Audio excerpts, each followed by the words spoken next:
My name is Rolf Kars Hansen. I'm from Spiro Medical.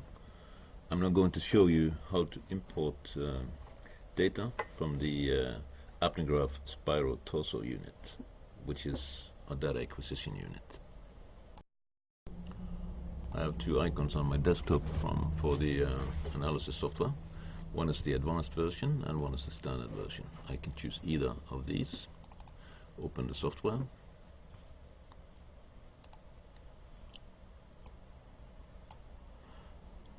And select new for new data. And this is now my browser window where I can look for data.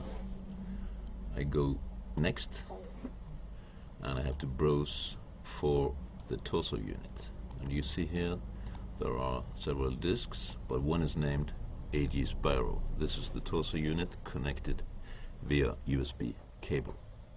I select the disk, the torso unit disk, and not any subfolders. There are lots of subfolders here, but I select the disk. I click OK, and you see it contains ApneaGraph Spiro session folders. I click Next, and we go over the disk, see what's in it. And here is a list of data on that disk. I select the latest 6-hour recording and click Next. And now the data are being read and also analyzed. Here's the folder name, which is AG Spiro, which is the torso unit, and the path, which is the root of the torso unit disk. Measurement started at this date and time, and the length of the recording, the length of the study is 6 hours. There's no recording ID here. That should have been entered if during the setup session. Here are the battery data. You can see the battery status throughout the night, also the temperature in fact. And I want to look at, this is important, I want to look at the data to see if they are okay for further analysis. This is the contact microphone. This is the airborne sound signal in 3 different frequency bands. This is the body position accelerometer. And this is the calculated body position. And see, twice during the night the patient has been upright, walking around. This is the esophagus pressure, the pharynx pressure, and these two are the temperature sensors in the catheter. Data look okay, we can continue. We can enter the names of the patient. Could be any name. And patient ID, whatever.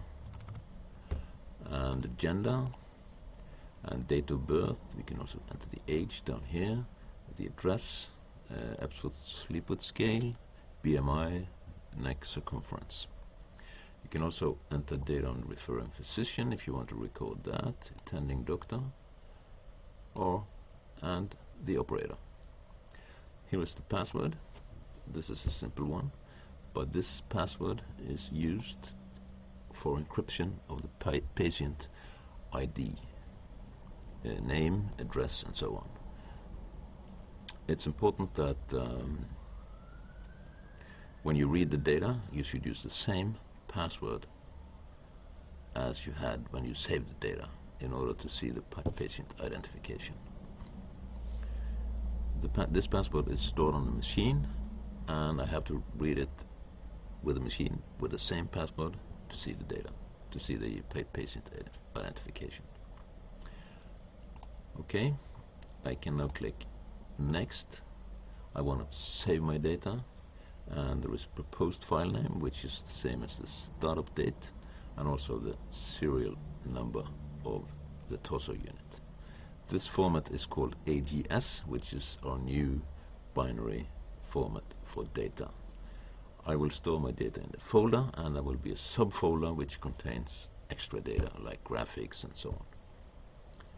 I save my data. And here you see it comes up in the list of saved data. This is the name I entered, this is the ID, and so this is a little bit of information about the recording. And you see in the background we have already displayed the data set. We can click next. This appears to be an ApneaGraph Spiro SD card, torso unit. I can move those data to a recycler on the board. In this case, I don't need to do that because there's plenty of space on the SD card and I don't want to delete any files. So I click Finish. And now the data are available for analysis. And this concludes my presentation. Thank you.